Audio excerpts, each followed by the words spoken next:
Deixa eu te perguntar uma coisa. A gente, enfim, a gente precisa tocar no assunto, porque estamos O aqui... elefante na sala. O elefante na sala. Precisamos Fica à falar vontade, disso. pergunte tudo que você quiser. Não é nem perguntar, é porque, na verdade, assim, a gente tem muito orgulho de ser um podcast, o primeiro podcast oficialmente de audiovisual feminino. E a gente tem um público feminino crescente, né? E aí, enfim, na divulgação e tudo mais, é sempre aquela coisa de, poxa, mas esse cara e não sei o quê e tudo mais. Eu falei, vamos conversar. A gente vai conversar com todo mundo e vai... o que tiverem que ouvir é melhor que ouçam de você, não é? Porque... Que é impressionante como eu tive pouca oportunidade de falar, né? Pois é. Tem muita gente falando de mim. Mas você eu mesmo... Todos os lugares que eu falei, as pessoas, porra, tal, é verdade. Agora, a mídia fez o que com a minha imagem? Né? Mentiu e cagou em cima. A hora que eu tive a oportunidade de falar, eles picotam, né? Colocam só aquilo que me fode e aí colocam no ar. Sim. Então é foda, né, meu? Eu dou graças a Deus de ter oportunidade de falar. Porque aqui não tem corte. Exato. Ao vivo. Né? Tá todo mundo te vendo Se ao tiver, vivo. eu venho aqui tirar uma com a cara do Não, a moleque gente tem ali. o canal de cortes do Vênus, mas não é essa a intenção. Tô brincando. Aqui São só está fragmentos. ao vivaço. Ao vivaço. É. Pode... conta o que você tiver vontade de contar e a gente... É que a história em si eu já contei muitas vezes. Sim. Né? Então é mais legal responder aquilo Tá. que... Assim, do que você sabe, o que você ouviu, tal, o que te deixa curiosa, o que você gostaria de saber. Tem umas perguntas muito legais, assim. A vida inteira, desde que eu entrei na polícia, toda vez que eu encontro alguém baleado, que foi baleado, eu pergunto pra ele, como é que foi? Mas e aí? Doeu? E não sei o quê. Porque sempre foi uma preocupação minha. Eu lembro o primeiro cara que eu perguntei, Marcelo, ele é casado, ele é investigador casado com uma delegada amiga minha, Bia. E eu tava na academia de polícia, a gente foi no churrasco na casa dele, e ele foi baleado, tipo, bem no comecinho da carreira dele. Ele tava num bar, num restaurante, o cara veio roubar, ele tava sentado, tipo, ele fez uma menção que ia fazer alguma coisa, o cara já deu um tiro na perna dele. E eu fiz várias perguntas, não, mas e como é que é a sensação, doeu, não sei o quê, você conseguiu se mexer, você reagiu, Então eu sempre perguntei essas coisas, né, porque são coisas importantes, assim, pra você saber como funciona. O que a gente vê de gente que toma tiro, que se fode é coisa de filme, que não é verdadeiro, né, não é real, é absolutamente fictício. Que consegue continuar assim, fazendo as coisas no filme. Então, assim, é importante isso. Então, vamos fazer assim, você me pergunta o que você quiser. E eu respondo. Tá. Na verdade, assim, a gente, como a gente já se conhecia, Sim. né, antes, o que aconteceu no dia, eu estava lá vivendo a minha pandemia. Todos estávamos. Todos estávamos. E aí começa um monte de gente me mandando no WhatsApp. O que aconteceu com o Paulo? O que aconteceu com o Paulo? Eu falei, não sei. Eu espero que o mesmo que todo mundo. Ele está em casa, se cuidando e usando máscaras e álcool em gel. Eu espero. E eu não estava sabendo de absolutamente nada. O meu contato para notícias foi o Mal. Que foi o meu link do tipo... Tá todo mundo me perguntando o que aconteceu com o Paulo. O que aconteceu com o Paulo, sabe? E aí começou a pipocar umas coisas que eu falava, pera... A gente não é melhor amigo do mundo, mas eu conheço um pouquinho o Paulo. Tem coisa que não tá batendo. E aí, obviamente, fiquei na minha. Falei, bom, deixa ele sair dessa e ele mesmo diz e explica. Mas ali, só na minha conversa com o Mal, tipo assim, existe um caminho de coisas e essas coisas... O que você estava falando agora há pouco. As marcas não batem com o negócio. E na nossa conversa. Mas eu sei que a notícia foi dada de uma forma que depois que outras coisas aconteceram, elas não foram desditas. É claro só que esqueceram. Não. Que absurdo, né? Falar a verdade. O que me espanta é só assim, foi dito... dito A, foi dito A. E aí, dali a pouco, já saiu a notícia que não teve A.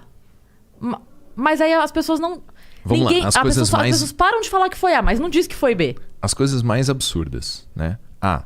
O Paulo deu um tiro nela e depois se deu 6 tiros.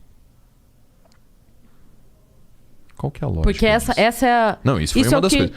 Vamos trabalhar as 3 hipóteses. Tá bom. Ok, tá. Tá? Então, o Paulo deu um tiro nela e depois se deu 6 tiros. Essa é uma das hipóteses que... Vamos trabalhar hipoteticamente. Tá bom. Método científico, tá? Do que foi dito. Do que foi dito. Tá. Como é que uma pessoa vai dar um tiro na outra, depois vai dar 6 tiros no próprio corpo, inclusive em 2 ângulos que são impossíveis. Tiro faz curva? Não. Não. Não existe isso em nenhum lugar. Tá? Como é que eu daria um tiro que entra aqui e sai aqui? Não existe esse ângulo. Como é que eu vou dar um tiro que entra no meu acetábulo? Tá? Que entrou aqui atrás, né? Na parte de trás da minha coluna. É impossível. Tá? Ah, ele deu o tiro... Porque o que as pessoas enxergam é isso aqui. São 2 tiros na minha mão. É isso que elas enxergam. Né? Elas não enxergam um tiro no peito. Você viu onde é que pegou? Não. Vou te mostrar. Tá vendo esse buraquinho aqui? Aham. Aqui, ó. E esse corte foi a cirurgia? É, toracotomia. Tá vendo essa outra cicatriz aqui? Então, essa é uma laparotomia. Quantos foram? 6. Tenho aqui um tiro na minha coxa, né, na altura da femoral. Tem um tiro aqui atrás. Tem um tiro aqui, 2 aqui. Tá. Como é que o cara se dá 6 tiros? Dessa forma, em ângulos impossíveis. É possível? Não tem como você atirar nas suas próprias costas, eu acredito. Você Exato. ficou entre a vida e a morte? Você quase morreu? Sim. É. Eu perdi a consciência. Esse é um ponto. Esse é um Não, ponto. nem vamos entrar. Vamos falar assim, as coisas Vamos mais primeiro- básicas. Aham. As mais básicas. Sim. Ah, mas o cara é professor de medicina legal. Ele sabe onde se dá um tiro para não ser letal. Aqui, não é letal. Pulmão, coluna, tá? Fígado, diafragma. Você consegue imaginar o que é respirar com um pulmão só? Tá? Porque o pulmão, quando você fura ele é que nem um balão. Ele murcha. Ele não funciona mais. Só que eu não perdi só o pulmão, eu perdi o diafragma, que é o que faz o movimento o movimento do pulmão para baixo. Você respira inflando o seu pulmão com os músculos intercostais, então enche o pulmão assim. Ó, com o tronco, tá vendo? E você respira com o diafragma. Coloca a barriga para frente, ó. Ó, a barriga. Isso aqui cortou o diafragma, eu perdi a capacidade de respirar com a barriga. Eu tava com o pulmão furado aqui. Eu tinha meio pulmão. Tá? Eu daria esse tiro em mim mesmo, sabendo o que ia acontecer? Não. Eu daria um tiro na minha perna, na minha femoral, que se ela for cortada eu tenho minutos de vida. Não. Eu daria tiros em ângulos impossíveis? Não. Eu daria tiro na minha mão direita? Não. Tá? Que é a sua profissão. Eu vivo disso. Tá? Então, assim, essa primeira hipótese é absurda. Tá? Segunda hipótese. Ela atirou nele, depois ele pegou uma arma e atirou nela. Tá? Como é que eu pegaria uma arma e atiraria nela se os 2 últimos disparos eu recebi no chão? Então eu fui baleado na mão, no peito, caí no chão, tomei 2 tiros na perna e no acetábulo. Como é que eu vou fazer, depois de ser baleado no chão, pegar a arma e vou atirar nela? Tá? Antes que ela pudesse correr ou fazer qualquer outra coisa. Exato. Tá. Quando eu tomei os disparos na perna, eu já tinha caído no chão. A sequência foi a perda da consciência. Quando você digita no Google Paulo Bilinski apartamento, aquela foto do sangue no chão, todo aquele sangue é meu. Eu tomei mais de 3 litros de sangue. Eu perdi a consciência por falta de sangue. Eu entrei em quase choque hipovolêmico. Tá? Então essa é a segunda opção. Terceira opção. Ela atirou nele e depois se matou. Tá? Por que ninguém aceitou isso? Por que as pessoas não aceitam que uma mulher é capaz de matar um homem e se matar? Por que é tão difícil? As pessoas querem tanto assim que não seja verdade? Que elas inventam 2 hipóteses absolutamente impossíveis? Ou elas inventam as 2 hipóteses absolutamente impossíveis porque vende no jornal a menina bonita e o delegado? Entende? Pro armas. Amigo do Bolsonaro. Entendeu? É isso que foi divulgado. A mídia é um lixo. E o momento ali que você viveu, você estava saindo do banho, é isso? Eu tava pelado. Tinha acabado de tomar banho, tava nu. O que mais me perguntam? Pode dar tiro a queima-roupa numa pessoa que tá sem roupa? É uma piada. Ok, mas não, eu quero... Eu estava nu. Eu tinha acabado de abrir a porta do banheiro, ela estava na minha frente com a arma apontada, sem falar uma palavra. Ela começou a realizar os disparos. E a motivação? Um surto psicótico. Uma pessoa que toma uma medicação para depressão profunda na dosagem máxima possível. Ela já tomava há muito tempo. Desde os 14. Sabe o que é a dosagem máxima de um remédio? Você consegue imaginar o que é? 275 miligramas de um remédio que, amigo meu, de 90 quilos, falou: Paulo, eu já cheguei a tomar 40 e eu não conseguia sair da cama. Um remédio que é prescrito para depressão profunda com tendência suicida. Entende? Uhum. E ali você apagou? No primeiro momento eu perdi a consciência, né? Muito sangue, a pressão sanguínea cai. É a primeira vez na minha vida que eu desmaiei. Nunca tinha desmaiado. A pressão sanguínea cai, fica tudo escuro. Eu já estava no chão, perdi a consciência. Quando eu acordei como se nada tivesse acontecido. Em termos de reação física. Eu acordei e sentei. Tem uma mancha na parede, assim, que é as minhas costas encostando na parede. Eu acordei e sentei. Eu tentei levantar, não conseguia levantar porque eu estava com o acetábulo fraturado. O fêmur, ele encaixa na bacia, certo? Esse osso aqui do encaixe chama acetábulo. Então eu tomei o tiro nele e ele esmigalhou. Então eu não conseguia levantar. Eu levantei, eu acordei, encostei na parede. Eu olhei a arma, ela deitada no chão e a arma apontada para mim. No chão, assim. A primeira coisa que eu fiz foi tirar o carregador da arma e tirar a munição da câmera. Como que eu fiz isso sem uma mão? Fiz isso com a mão esquerda só. Tiro o carregador, manobrei na perna. Larguei a arma, peguei o celular, liguei pra polícia. Larguei o celular, falei assim: mano, tem que sair daqui. Vou me socorrer. Aí eu rastejei usando essa parte aqui do braço. Rastejei do banheiro da minha casa até a porta. Abri a porta, rastejei até o hall de entrada. Bati na porta do vizinho, ele não atendeu. Chamei o elevador, entrei no elevador, apertei o 0, desci. Saí no hall, a polícia já estava lá. Eu vi o vídeo do elevador. Tem o vídeo do elevador. Tem. Esse ninguém divulgou, né? O vídeo do Paulo pelado, sangue da cabeça aos pés, fudido, encostado no elevador, ninguém divulga, né? É foda. Caralho. Eu vou divulgar. Um dia eu vou divulgar. Ainda tá correndo? Tá. Já tá tudo concluído. Tá esperando um último laudo relacionado com os remédios dela. E quando... Aí, desse momento, você chegou no hospital, você foi... Eu fui socorrido pro hospital que é do lado da minha casa. Aí eles fizeram uma coisa. Quando você... A caixa torácica, ela funciona sem ar.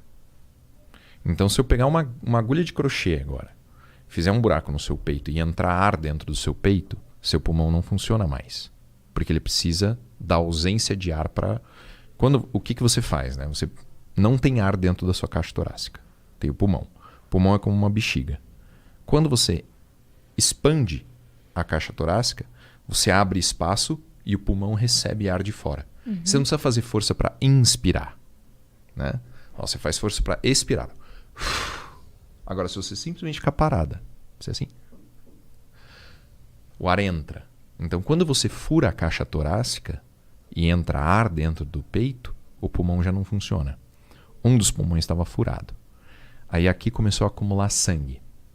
Eu sou professor de medicina legal, sou delegado, eu sei o que acontece quando as pessoas tomam tiro. Eu estava deitado na maca, falando para a médica: eu tenho um pneumotórax e um hemotórax, eu estou sentindo, eu não consigo respirar. Então eles tinham que enfiar fazer uma incisão com um bisturi aqui do lado. Tem umas marquinhas aqui, tá vendo? Então faz uma incisão aqui. Aqui tá um projétil também, depois eu te mostro. Faz uma incisão, pega um alicate e enfia dentro da sua caixa torácica aqui, põe um tubo, e aí por esse tubo vai sair o sangue que está acumulado ali dentro. O problema do sangue dentro da caixa torácica é que ele começa a apertar o coração e o coração não consegue mais trabalhar, porque tá tudo muito apertado ali dentro pela quantidade de sangue. Eu senti o sangue saindo assim pelo tubo, né? Quando ela fez o hemotórax, quando ela drenou o tórax. Drenaram o tórax, costuraram os buracos, puseram uma tala na minha mão. Meu dedo, esse dedo aqui, ele tava para trás aqui assim, suspenso, tipo, que nem uma salsicha solta assim. Quando eu olhei a minha mão lá em cima no apartamento, eu falei, mano, é melhor puxar o dedo e largar aqui, porque não vai dar nada, não serve para mais nada. Aí eles me transferiram pro Mário Covas, fizeram uma cirurgia na mão. Aquele primeiro vídeo seu foi em que momento? No Mário Covas. Você já tava lá? Tava no Mário Covas. Mas foi antes da cirurgia? Antes da cirurgia. Tá. Que tem o meu peito fazendo assim, né? Aquilo ali chama tórax instável, né? Como quebrou a costela, fica um pedaço solto. E aí quando você respira, o bagulho mexe, parece um alienígena no peito. Calma, esse vídeo foi aquele que você mandou, que os amigos receberam? Isso. Foi esse primeiro vídeo? Tá. Que eu falo o que aconteceu e tal. Isso. Depois eu faço outro que eu pedi doação de sangue, que eu ia passar por uma cirurgia. Sim. Não, mas aquele primeiro, que é o primeiro, tipo assim, gente, tô aqui e tal, tá. Foi okay. no Mário Covas. Tá. E aí você entrou pra cirurgia? Aí eu fiz primeiro uma cirurgia na mão, porque eu tava estável. Né? Eu tava respirando, meu coração tava batendo, o sangue que tava aqui tava saindo. Aí no dia seguinte eu tava perdendo muito sangue.